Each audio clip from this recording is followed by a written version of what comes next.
This is Pintu Kumar, your chemistry mentor. I did chemical engineering from BIT Sindri. Okay, let's start. आज हम लोग पढ़ेंगे solution chapter और उसके अंदर हम बात करेंगे कोलिगेटिव प्रॉपर्टीज़ का। सबसे पहले हम समझेंगे व्हाट इज़ कोलिगेटिव प्रॉपर्टीज़, क्या होता है, कितने टाइप्स का होता है। और ये एक लेंदी टॉपिक है तो वीडियो थोड़ा बड़ा हो सकता है, इसीलिए हम क्या करेंगे, इस वीडियो को हम 2-3 पार्ट में बनाएंगे। Okay, let's start the colligative property. This is a profile और ये पहला। चलिए, तो सबसे पहले समझते हैं कि टॉपिक हमारा है colligative properties of dilute solution. सबसे पहले हम समझेंगे what is dilute solution. Dilute solution होता है क्या है, सबसे पहले इसको हम समझते हैं। What is dilute solution?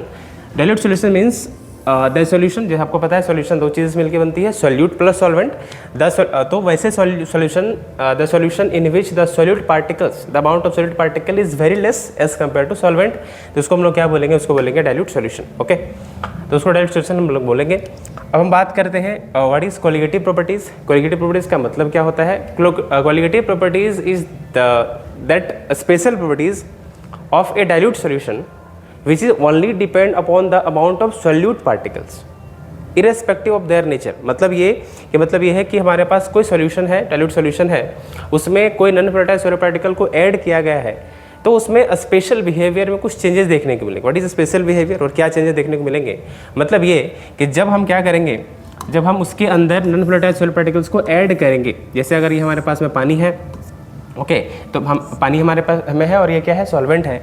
जब हम नॉन वोलेटाइल सोल्यूट पार्टिकल्स को अब इसके अंदर ऐड करते हैं, ऐड करने से क्या होगा, तो यहाँ पे क्या होगा कि इसमें जो वेपर प्रेशर जो है, वेपर प्रेशर क्या हो जाएगा, कम हो जाएगा। बॉइलिंग पॉइंट क्या हो जाएगा, बढ़ जाएगा, है ना। फ्रीजिंग पॉइंट क्या हो जाएगा, फ्रीजिंग पॉइंट कम हो जाएगा। तो ये सारी प्रॉपर्टी जिस पे चेंजेस आ रहे हैं उसको हम लोग बोलेंगे स्पेशल प्रॉपर्टीज़, और इसको हम लोग कोलिगेटिव प्रॉपर्टीज़ बोलेंगे, क्योंकि ये डिपेंड नहीं करता है कि आप चीनी ऐड कर रहे हो, नमक ऐड कर रहे हो, ये डिपेंड करता है कि आप कितना अमाउंट में ऐड कर रहे हो, नंबर ऑफ मोल्स कितना है इसका। ओके, तो वो होता है कोलिगेटिव प्रॉपर्टीज। डेफिनेशन पे नजर डालें तो आप देख सकते हैं, dilute solutions containing non volatile solid particles exhibit some special behaviour which only depends upon the number of solid particles irrespective of their nature। These colligative properties are this special properties are colligative properties। Okay, ये कितने type के होते हैं? ये 4 type के होते हैं actually, हम लोग पढ़ते हैं। सबसे पहला है रिलेटिव लोअरिंग वेपर प्रेशर या लोअरिंग वेपर प्रेशर, दोनों में डिफरेंस आपको बताएंगे फर्दर आगे। ओके, दूसरा है एलिवेशन इन बॉइलिंग पॉइंट, तीसरा है डिप्रेशन इन फ्रीजिंग पॉइंट, और अगला है ऑस्मोटिक प्रेशर। ठीक है ना, तो हम लोग 1 बाय 1 इसको समझेंगे, पार्ट 1 पार्ट 2 करके देखेंगे। सबसे पहले इसको पढ़ते हैं। ओके, सबसे पहले स्टार्ट करते हैं लोअरिंग इन वेपर प्रेशर कि कैसे वेपर प्रेशर, मतलब लोअरिंग मतलब होता है कम होना, तो वो कैसे कम होगा उसको हम लोग देखेंगे। तो इसके में सबसे यहाँ पे कुछ वर्ड्स यूज हुए हैं, जैसे यहाँ पे सबसे पहले बोला लोअरिंग। लोअरिंग का मतलब क्या होता है, कम होना, और यहाँ पे है वेपर प्रेशर। सबसे पहले हम समझेंगे कि व्हाट इज वेपर प्रेशर। बहुत आसान है लेकिन हम उसको समझ के आगे बढ़ेंगे कि व्हाट इज वेपर प्रेशर। देखिए, व्हाट इज वेपर प्रेशर को समझते हैं। तो वेपर प्रेशर का मतलब होता है कि जैसे हमारे पास में क्या है, लिक्विड है, हम लोग क्या करते हैं, सॉल्वेंट ले लेते हैं। सॉल्वेंट में क्या ले लिया, सॉल्वेंट में हमने क्या किया, यहाँ पे पानी ले लिया, हमने यहाँ पे क्या ले लिया है, पानी ले लिया है। ओके, अब क्या करते हैं, पानी को हम गर्म करते हैं, पानी को हम गर्म कर रहे हैं, और ये जो कंटेनर है वो कैसा है, वो ये क्लोज कंटेनर है। ये अब कैसा कंटेनर है, ये थोड़ा बड़ा बनाते हैं, ये कैसा कंटेनर है, क्लोज कंटेनर है।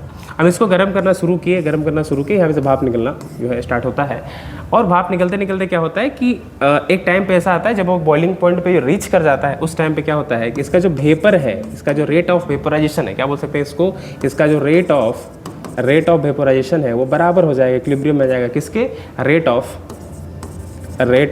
कंडेंसेशन के। ये किसके बराबर हो जाएगा, रेट ऑफ कंडेंसेशन का, और ये एक फिक्स टेम्परेचर पे होगा, एट कांस्टेंट टेम्परेचर पे होगा। ये क्या होगा, ये कांस्टेंट टेम्परेचर पे होगा। और उस वक्त हम क्या बोलेंगे, उस वक्त इस पानी पे, मतलब इस लिक्विड के ऊपर जो प्रेशर लग रहा होगा उसको हम लोग क्या बोलेंगे, उसको बोलेंगे वेपर प्रेशर। मतलब कि द वेपर प्रेशर या the pressure exerted by the vapour of the liquid over the surface of the liquid, this is a vapour pressure. और ये होता है एक कांस्टेंट टेम्परेचर पे। जब ये दोनों इक्विलिब्रियम में आ जाते हैं, मतलब रेट ऑफ वेपोराइजेशन और रेट ऑफ कंडेंसेशन आपस में क्या होते हैं, इक्विलिब्रियम में आ जाते हैं, उस वक्त जब प्रेशर लग रहा होता है उसको हम बोलते हैं वेपर प्रेशर। ओके, इसका डेफिनेशन देख लीजिए, the vapour pressure of a liquid, और यहाँ पे ऑफ है, the vapour pressure of a liquid है ना, of solution is the pressure exerted by the vapour over the surface of liquid in equilibrium at a particular temperature को बोलते हैं vapour pressure, और ये एक कांस्टेंट टेम्परेचर पे होगा, ये एक क्लोज कंटेनर के अंदर ही होगा। ठीक है, तो ये सारी चीज़ें, ये डायग्राम पहले से बना हुआ था। ओके, एक और बात है यहाँ पे कि अगर वेपर प्रेशर की बात करें कि वेपर प्रेशर जितना कम होगा बॉइलिंग पॉइंट क्या होगा उतना ज़्यादा हो, सॉरी वेपर जितना ज़्यादा होगा बॉइलिंग पॉइंट उतना कम होगा, सिंपल सी बात है। ओके जी, आगे बढ़ते हैं। ओके, तो अब यहाँ पे आगे है कि लोअरिंग वेपर प्रेशर, उस चीज़ को पहले हमने वहाँ पे वेपर प्रेशर को समझा के क्या होता है। अभी हम आगे फर्दर हम लोग बताएंगे कि जब ऐड करते हैं तो क्या क्या चीज़ें चेंजेस आएंगी जब हम नॉन पोलर सॉलिड पार्टिकल्स को ऐड करते हैं। तो हमारे पास फिर से वही डायग्राम बनाते हैं। हमारे पास में क्या है, हमारे पास एक इस तरह से एक कंटेनर है और उसमें एक सॉल्वेंट है। अभी ये सॉल्वेंट कैसा है, अभी ये सॉल्वेंट प्योर है। तो अभी हमने क्या लिया हुआ है, हमने यहाँ पर लिया है प्योर सॉल्वेंट। हमने यहाँ पे क्या लिया है, हमने लिया है प्योर सॉल्वेंट। ओके, अब इस प्योर सॉल्वेंट के अंदर हम क्या करते हैं, कुछ सॉलिड पार्टिकल्स को ऐड करते हैं, ऊपर सॉलिड पार्टिकल्स को ऐड करते हैं। अब ये क्या प्योर सॉल्वेंट रहा नहीं, अब ये क्या बन गया, सॉल्यूशन बन गया। तो हमने यहाँ पे क्या किया, हमने एक सॉलिड पार्टिकल्स को, हमने नॉन पोलर सॉलिड पार्टिकल्स को ऐड किया। जैसे ही ऐड किया उसके ऐड करने के बाद क्या होगा, इसके ऐड करने के बाद क्या होगा कि यहाँ पे इसका जो वेपर प्रेशर है, इसका जो वेपर प्रेशर है, इसका वेपर प्रेशर जो है वो क्या हो जाएगा, इसका वेपर प्रेशर कम हो जाएगा, है ना, वेपर प्रेशर कम हो जाएगा। तो वेपर प्रेशर कम क्यों होगा, दो रीजन से होगा। पहला रीजन देखिए, सबसे पहले देखते हैं पहला रीजन क्या है। तो यहाँ पे है कि when non polar solid particles added to solvent the vapour pressure is lower due to the following reasons. के दो रीजंस होते हैं। सबसे पहला रीजन क्या है कि the percentage surface area occupied by the solvent is less. मतलब कि यहाँ पे ये होगा कि पहले हर जगह क्या था, पहले इस सरफेस के अंदर, इस सरफेस में हर जगह पे क्या था, लिक्विड था पहले, लेकिन after adding the non polar solid particles ये इसके सरफेस को कवर कर लेता है। ये इसके सरफेस को क्या करता है, कवर कर लेता है। अब जब इसके सरफेस को वो कवर कर लेगा तो क्या होगा, तो उसमें क्या होगा कि ये जो जितने आसानी से इसका जो वेपर बाहर निकल पा रहा था अब उतने आसानी से नहीं निकलेगा और यहाँ से रिटर्न हो जाएगा, है ना। तो ये क्या होगा, इसके सरफेस एरिया को कवर करने से रिटर्न हो गया। इसका मतलब ये है, इसकी वजह से वेपर प्रेशर क्या हो जाएगा, कम हो जाएगा। तो पहला क्या रीज़न हमें पता चला, वो रीज़न ये पता चला कि इसके जो क्या बोलते हैं उसको, जो सरफेस है, जो सरफेस एरिया है वो कम हो गया। किसका कम हो गया, सॉल्वेंट सरफेस एरिया कम हो गया। ये पहला रीज़न था कि percentage surface area occupied by the solvent decreases at the rate of evaporation and vapour pressure क्या हो जाएगा, सो डिक्रीजेस। ओके, दूसरा है according to the Graham law of evaporation. Graham law का कहना है कि डेंसिटी अगर बढ़ेगा, अगर किसी भी सॉल्यूशन का डेंसिटी अगर बढ़ेगा तो क्या होगा, उसके वेपर प्रेशर में क्या हो निकल के आएगा, वेपर प्रेशर कम हो जाएगा। देख सकते हैं कि रेट ऑफ इवापोरेशन जो होता है इन्वर्सली प्रोपोर्शनल होता है किसके, रूट अंडर डेंसिटी के। ठीक है, when unpolarized solid particle dissolve in a liquid its density increases। क्या होगा, डेंसिटी यहाँ पे क्या होगा, जब भी आप ऐड करोगे डेंसिटी यहाँ पे क्या होगा, सर डेंसिटी यहाँ पे इंक्रीज होगा। जैसे ही डेंसिटी इंक्रीज होगा यहाँ पे वेपर प्रेशर क्या हो जाएगा, वेपर प्रेशर कम हो जाएगा। सब लोग एक ही बात बोल रहे हैं कि वेपर प्रेशर यहाँ पे क्या हो जाएगा, कम हो जाएगा। तो दो आपको तरीका पता चला। ओके, ठीक है। अब यहाँ पे एक ग्राफ है, ग्राफ से समझाने की कोशिश किया गया है कि ये जो पहला ग्राफ है, ये देखिए, इस ग्राफ को हम लोग देखते हैं। ओके, देखो इस ग्राफ को समझते हैं। तो यहाँ से ग्राफ शुरू होता है, तो ये जाता है पहला ग्राफ इस तरह से यहाँ तक, इसका ये एक्स एक्सिस हो गया। ओके, चलिए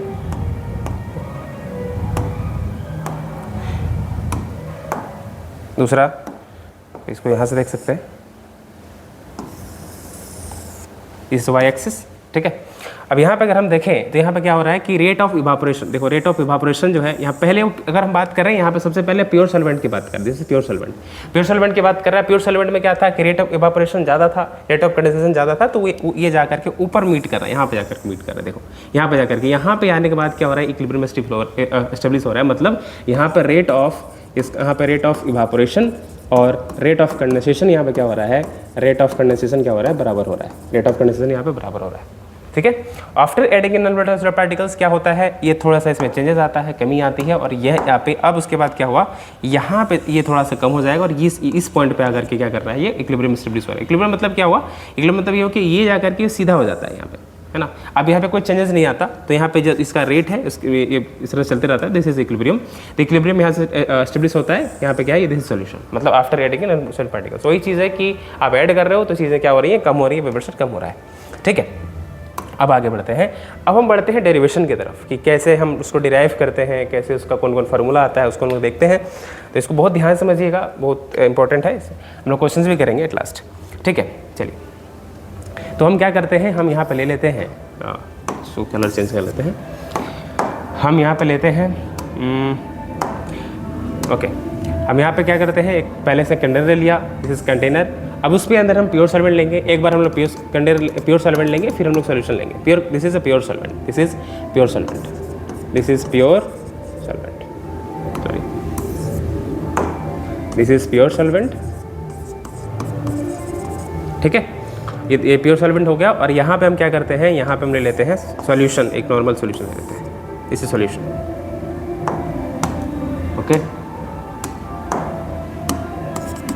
दिस इज सॉल्यूशन। यहाँ पे क्या करेंगे, यहाँ पे हमने क्या ले लिया है, सॉल्यूशन ले लिया है। ठीक है, अब यहाँ पे क्या होगा, यहाँ पे हम ये सीखना है, यहाँ पे क्या होगा कि यहाँ पे जो प्योर सॉल्वेंट लिया है उसका जो वेपर प्रेशर, उसको हमने क्या मान लिया, उसको मान लिया है कि सर ये क्या है, P1 नॉट है। और यहाँ पे जो वेपर प्रेशर उसको क्या मान लिया है, दिस इज P1, है ना।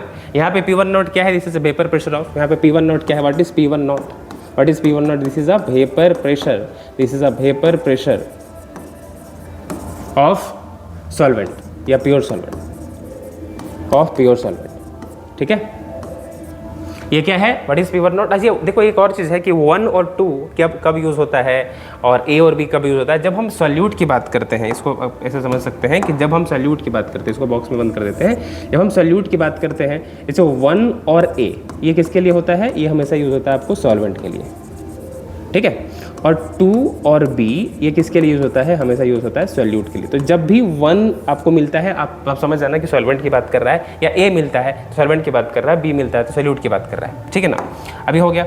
अब हम बढ़ते हैं आगे कि ये हमारे पास जो दिया हुआ वो क्या है, दिस इज P1 नॉट। हमने क्या माना है, इसके अंदर जो वेपर प्रेशर लग रहा है उसको क्या मान लिया है, दिस इज P1 नॉट। अब यहाँ पे जो वेपर प्रेशर लग रहा है इसको हमने क्या माना हुआ है, P1। ठीक है, तो यहाँ पे P1 क्या है, दिस इज P1 यहाँ पे क्या है कि वेपर प्रेशर ऑफ सॉल्यूशन। अब आप सोचोगे कि सर यहाँ पे हमने तो बोला है कि A सॉल्वेंट के लिए यूज़ हो रहा है, बट आपने सॉल्यूशन यहाँ पे क्यों लिख रहे हैं, P1 क्यों ले रहे हैं। क्योंकि देखो एक्चुअली होता क्या है कि इस यहाँ पे अगर आपने यहाँ क्या किया है, नॉन वोलेटाइल सॉलिड पार्टिकल्स को ऐड किया है। ऐड करने के बाद तो नॉन वोलेटाइल है उसका, तो उसकी वजह से तो कोई वेपर प्रेशर आएगा नहीं। जो भी वेपर प्रेशर आएगा वो किसकी वजह से आएगा, वो आएगा इस सॉल्वेंट के वजह से। मतलब आप इसको ऐसे बोल सकते हो, इसको एक और वर्ड बोल सकते हो, this is a vapour pressure of a solvent in a solution, है ना। तो क्या बोल सकते हो कि vapour pressure of solvent in a solution. आप इसको तो ये भी बोल सकते हो, है ना। चलिए, हो गया। अब यहाँ पे एक और बात है, आपको हमें पता है कि जो P1 नॉट है वो ज़्यादा होती है। अभी हमने जस्ट पढ़ा कि उसको डालने के बाद, नॉन वोलेटाइल पार्टिकल्स को डालने के बाद क्या होता है, कम हो जाता है, और ये होता है आपका कम। ये आपको पहले से पता है। ठीक है, हम लोग क्या पढ़ रहे हैं, हम लोग पढ़ रहे हैं रिलेटिव लोअरिंग वेपर प्रेशर। मतलब रिलेटिवली कम हो जाएगा। अगर कम हो जाएगा उसके लोअरिंग को निकालना है, तो डेल्टा P का वैल्यू क्या होगा। अगर डेल्टा P की बात करें, what is delta P, this is a relative lowering, है ना। ये क्या होता है, this is relative lowering, sorry this is lowering vapour pressure. Relative lowering क्या होगा उसको हम लोग देखेंगे अभी आगे। This is lowering vapour pressure. अब यहाँ पे क्या होगा, इक्वल टू का साइन देंगे, और यहाँ पे क्या होगा, P1 नॉट माइनस P1। ठीक है, P1 नॉट माइनस P1, ये क्या निकल के आएगा, this is a lowering vapour pressure. Okay, this is lowering in vapour pressure, lowering in vapour pressure. Okay, this is lowering in vapour pressure. ठीक है, यहाँ तक ठीक है। अब हम बढ़ते हैं आगे। अब हम लोग यहाँ पे देख लिए, हमने यहाँ पे कुछ देखा कि चलो ठीक है सर, यहाँ पे delta P is equal to P1 not minus P1 होता है। इसको इक्वेशन 1 मान लेते हैं। ठीक, अब इसके बाद क्या करते हैं, आगे बढ़ते हैं। अब हम लोग रॉल्स लॉ हमने पढ़ा है पहले से ऑलरेडी। रॉल्स लॉ क्या कहता है, रॉल्स लॉ कहता है कि किसी का अगर हम प्रेशर निकालना चाहें, जैसे रॉल्स लॉ का कहना है कि P1 इज इक्वल टू क्या होता है, P1 is equal to P1 not into XA। यह कहना है। व्हाट इज P1 मतलब कि vapour pressure of a solution. P1 not क्या है, vapour pressure of pure solvent. X1 क्या है, दिस इज X1 यहाँ पे क्या है, this is mole fraction of solvent, है ना। ये अकॉर्डिंग टू रॉल्स लॉ, ये क्या होता है, अकॉर्डिंग टू रॉल्स लॉ, ये फॉर्मूला आप जानते हो, अकॉर्डिंग टू रॉल्स लॉ। ठीक है, अकॉर्डिंग टू रॉल्स लॉ ये होता है। ठीक है ना। अब क्या हुआ, अब हम इसको, हमने अभी थोड़ा देर पहले क्या पढ़ा, हमने थोड़ा देर पहले देखा कि delta P is equal to P1 minus P naught होता है। इसको हम लोग यूज़ करेंगे। हमने यहाँ पे फिर से इसको लिखेंगे यहाँ पे कि हमें पता है कि डेल्टा P क्या होता है, delta P is equal to P1 not minus P1। अब इसका जो वैल्यू है, जो रॉल्स लॉ का वैल्यू इसके अंदर जब पुट करेंगे, तो जब वैल्यू को हम पुट करेंगे तो क्या निकल के आएगा कि delta P is equal to P1 not minus, अब P1 इज इक्वल टू हमने क्या देखा अभी थोड़ी देर पहले, सर यहाँ पे ये होता है, तो हम लोग क्या लिख सकते हैं, P1 नॉट इंटू X1। देखो P1 नॉट इंटू X1 है ना। इसको देख लिया। अब यहाँ पे क्या होगा, इसमें दोनों में कॉमन आएगा। क्या कॉमन आएगा, P1 नॉट कॉमन आएगा, तो यहाँ पे निकल के आएगा 1 माइनस x1, 1 माइनस x1। अब यहाँ पे आगे बढ़ते हैं, this is delta P is equal to P1 naught, ठीक है। 1 माइनस x1 मतलब क्या हो गया, आपको पता है जो mole fraction, this is x1 is mole fraction, आपको पता है मोल फ्रैक्शन ऑफ सॉल्यूट और एंड सॉल्वेंट की बात करें, दोनों को मिलाएंगे तो 1 निकल के आएगा। इसका मतलब ये है कि x2 इज इक्वल टू क्या निकल के आएगा, 1 माइनस x1, ठीक है ना।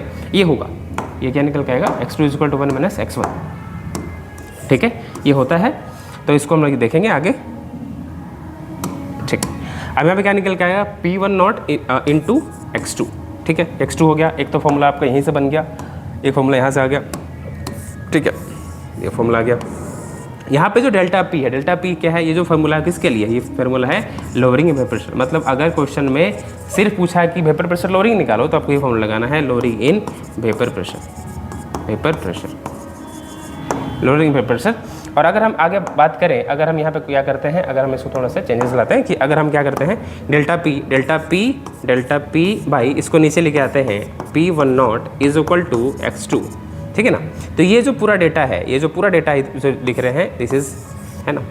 तो यहाँ पे इसको क्या बोलते हैं, इसको बोलते हैं, इसको हम लोग क्या बोलेंगे, ये जो पूरा चीज़ है, ये जो डेल्टा P बाई जो P नॉट है ना, इसको हम लोग क्या बोलेंगे, इसको बोलेंगे रिलेटिव लोअरिंग वेपर प्रेशर, इसको बोलेंगे relative lowering in vapour pressure, this is RLVP। तो अगर RLVP निकालने बोलेगा तो आपको पूरा का वैल्यू निकालने बोल रहा है। अगर सिर्फ बोल रहा है लोअरिंग वेपर प्रेशर, मतलब डेल्टा P का वैल्यू निकालने बोल रहा है। वो बहुत ही सिंपल है, हमें ज़्यादा कुछ करना है नहीं, है ना। आगे बढ़ते हैं। अब इसके बाद क्या करना है, इसके बाद देखिए, हमने अभी फॉर्मूला पढ़ा है कि डेल्टा P बाई यहाँ पे P1 naught is equal to x2, है ना। अब x2 यहाँ पे क्या है, what is x2 is equal to, मतलब यहाँ पे हो गया कि मोल फ्रैक्शन ऑफ सॉल्यूट। देखिए अब ये चीज़ प्रूफ हो गया पहले से, है ना। हमने जो बोल रहे थे कि मोल फ्रैक्शन ऑफ सॉल्यूट मतलब कि कोलिगेटिव प्रॉपर्टी जो होता है वो सिर्फ उसके अमाउंट ऑफ सब्सटेंस पे डिपेंड करता है, ना कि उसके नेचर पे, ठीक है। अब यहाँ पे हम इसको आगे बढ़ाते हैं, तो ये हो गया। और इस चीज़ को अगर हम फिर से लिखें तो यहाँ पे क्या होता है कि delta P by P1 naught is equal to x2 क्या है, मोल फ्रैक्शन है। मोल फ्रैक्शन मतलब number of moles of solute by number of moles of solvent plus solute, ये हो जाएगा। Okay, in case of dilute solution, अब अगर हम बात करें, अगर सोल्यूशन डाइल्यूट है, in case of dilute solution, यहाँ पे क्या हो जाएगा, in case of dilute solution, यहाँ पे देखो, इन केस ऑफ डाइल्यूट सोल्यूशन, यहाँ पे ये जो हमारा N2 है, वो जो हमारा N2 है बहुत कम हो जाएगा और N1 ज़्यादा हो जाएगा, बहुत कम हो जाएगा। तो इस चीज़ को हम क्या करते हैं, यहाँ पे क्या कर सकते हैं, तो हम यहाँ पे ये जो N2 है, N2 की वैल्यू जो डिनोमिनेटर में है प्लस में, उसको हम क्या कर सकते हैं, इग्नोर कर सकते हैं। तो हमने क्या किया, यहाँ पे लिखा delta P by P1 naught is equal to, यहाँ पे जो वैल्यू है यहाँ पे लिख सकते हैं N2 बाई N1, एक फॉर्मूला यहाँ पे आएगा N2 बाई N1, ठीक है, N2 बाई N1। तो एक फॉर्मूला हमारे पास ये आ गया। ये फॉर्मूला किसके लिए है, फॉर डाइल्यूट सोल्यूशन के लिए ये यूज़ होगा, अब ये देखेंगे आगे, ठीक है।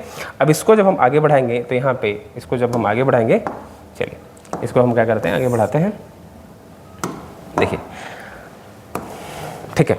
अब यहाँ पे जो N2 है, तो हमने क्या लिखा है, delta P by P1 naught, ठीक। यहाँ पे जो N2 है, व्हाट इज N2 मतलब number of moles of solute. Number of moles of solute को कैसे निकालते हैं, तो हम बोल सकते हैं कि अच्छा, नंबर ऑफ मोल आपको पता है कि गिवन मास और मोलर मास, तो यहाँ ले सकते हैं given mass this is W2, ठीक है, molar mass this is M1, ठीक है। अब यहाँ पे क्या बोल रहा है, N1 मतलब यहाँ पे क्या करेंगे, W1 यहाँ पे क्या करेंगे, M2 ऐसे, सॉरी M1, ठीक है। यहाँ पे क्या करेंगे, यहाँ पे ले लेंगे M1, दिस इज अच्छा छोटे सॉरी, यहाँ पे थोड़ा सा इसको फिर से लिखते हैं, हाँ फिर से देखो, यहाँ पे क्या है, N2 है, मतलब यहाँ पे क्या करना है, W2, यहाँ पे M2, ओके, मल्टीप्लाई, यहाँ पे क्या करना है, नीचे क्या है, N1 की जगह पे क्या करना है, W1, ऊपर इसकी जगह पे क्या करेंगे, M1, बस, है ना। ये हो जाएगा। तो ये हमारे पास फॉर्मूला हो गया। यहाँ पे कौन क्या है उसको हम लिख देते हैं फटाफट से, आपको समझ में आ जाएगा। आपको पहले से पता है डेल्टा P क्या है, डेल्टा P है lowering vapour pressure, P1 not क्या है, this is vapour pressure of pure solvent, और W यहाँ पे वेयर यहाँ पे क्या है, W2 क्या है, this is given mass of solute, okay. और यहाँ पे W1 क्या है, सॉरी M1 क्या है, W1 तो आपको पता ही चल ही जाएगा, चलो वो भी लिख देते हैं। W1 क्या है, this is a mass of या गिवन मास ऑफ सॉल्वेंट।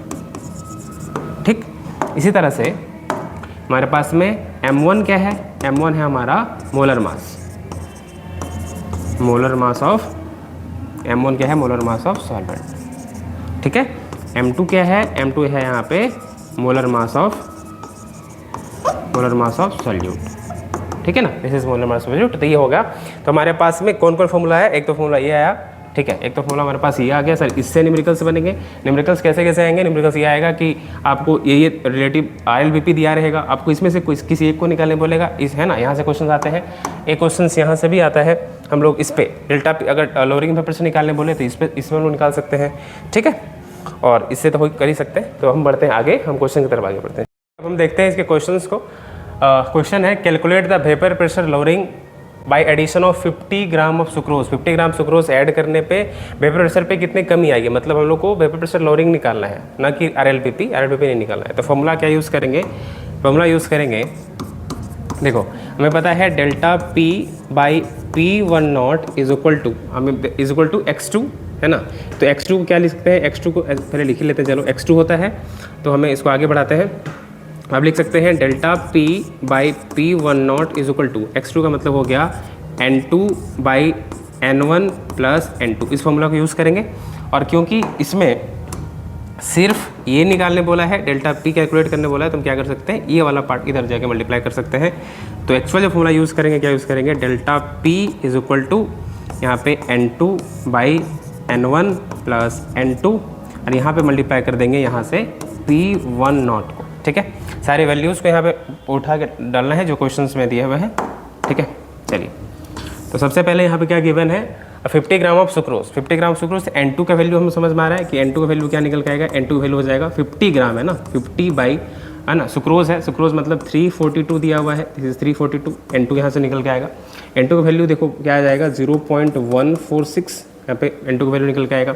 उसके बाद N1 की बात करें, N1 कितना हो जाएगा, N1 है वेपर प्रेशर, यहाँ पे आपको लेना है 50 gram of water, sorry 500 gram water, 500 ग्राम यहाँ पे क्या करना है, वाटर कितना होता है 18, तो इसका हो जाएगा 27.78। ओके, तो N2 मिल गया, N1 मिल गया, और हमें पहले से P10 पता है। ठीक है, तो इसको हम डायरेक्टली पुट कर देते हैं यहाँ पे कि delta P is equal to N2 का वैल्यू पुट करते हैं 0.146, और यहाँ पे नीचे क्या है, N1 है 27.78 प्लस यहाँ पे 0.146। ओके, और यहाँ पे मल्टीप्लाई करना है जो गिवन है, यहाँ पे ये गिवन है, क्या है गिवन है, दिस इज P10, तो 23 मल्टीप्लाई करके यहाँ पे मल्टीप्लाई करके 23.8 ये गिवन है। जब हम इसको वैल्यू को पुट करेंगे 23.8, तो यहाँ पे हमारा आंसर आ जाएगा, और आंसर कितना निकल के आएगा, आंसर बहुत छोटा आएगा, आंसर आएगा आपका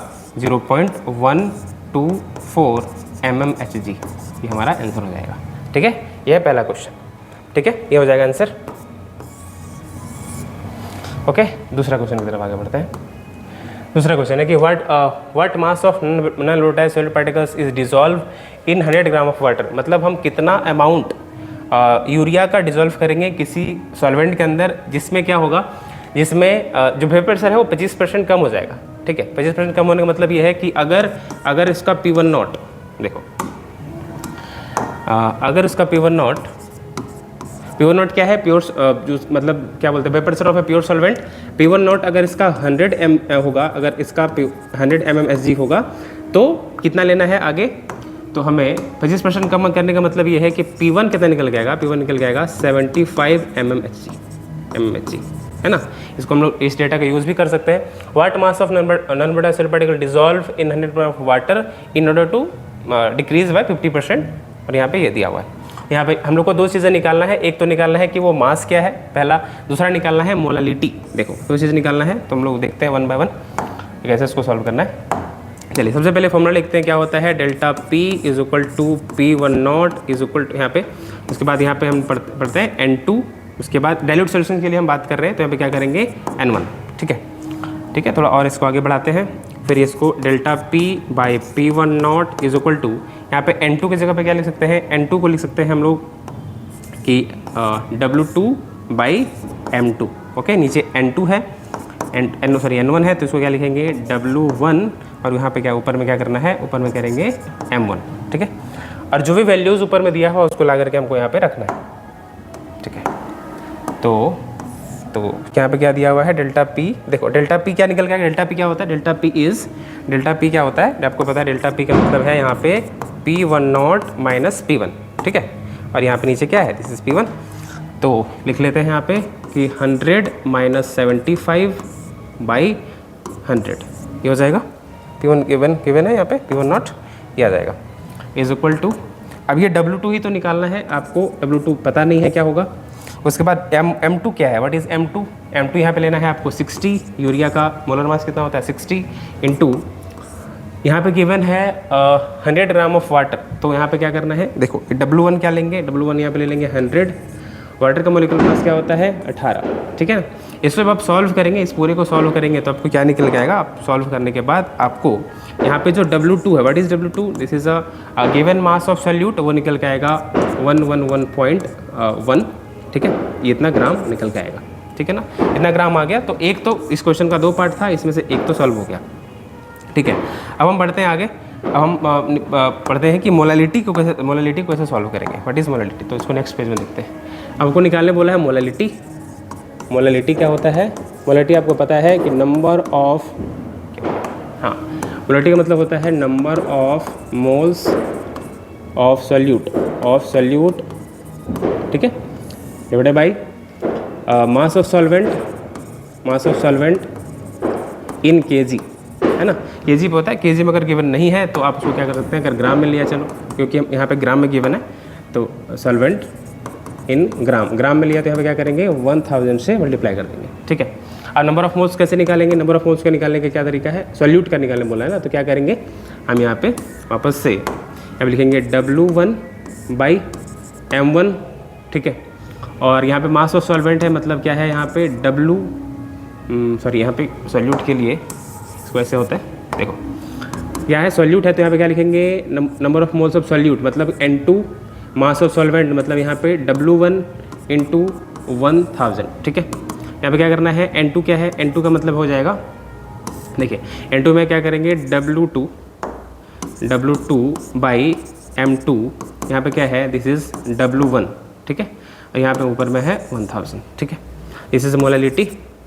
W2 की इतना निकाले हम लोग, अभी हम लोग निकाले इसको, कैलकुलेट करने के बाद कितना निकला था, ये निकला था आपका 111.1। M2 क्या है, व्हाट इज़ M2 की हम बात करें तो हमारे पास M2 क्या निकल के आएगा, व्हाट इज, तो मोलर मास ऑफ सॉल्यूट कितना होता है, सॉल्यूट का कितना दिया हुआ है 60, ओके। ये दिया हुआ है 60, तो यहाँ पे क्या ले लेंगे, this is 60, okay. What is W1 क्या निकल के आएगा, W1 क्या है, W1 है हमारा 100, W1 क्या है, हाँ W1 मतलब मास ऑफ सॉल्वेंट कितना दिया हुआ 100 दिया हुआ है, तो उसको लिख लेंगे, वो लिख लेंगे हमारा 100, और यहाँ पे ऊपर में क्या है तो 1000 है। इसको सॉल्व करेंगे तो हमारा क्या हो जाएगा, मोलालिटी निकल के आएगा। मोलालिटी कितना निकल के हो जाएगा 18.52, है ना, मोलर, इसको बोलते हैं मोलल मतलब मोलालिटी। तो एक्चुअली यहाँ पे 2 चीज़ आ गया, एक तो यहाँ पे निकालना था इसका क्या होता है, इसका मास क्या है सॉल्यूट का, और यहाँ पे आ गया हमारा इसका मोलालिटी क्या है, ठीक है ना, ठीक है। फिर मिलते हैं नेक्स्ट वीडियो पे, थैंक यू।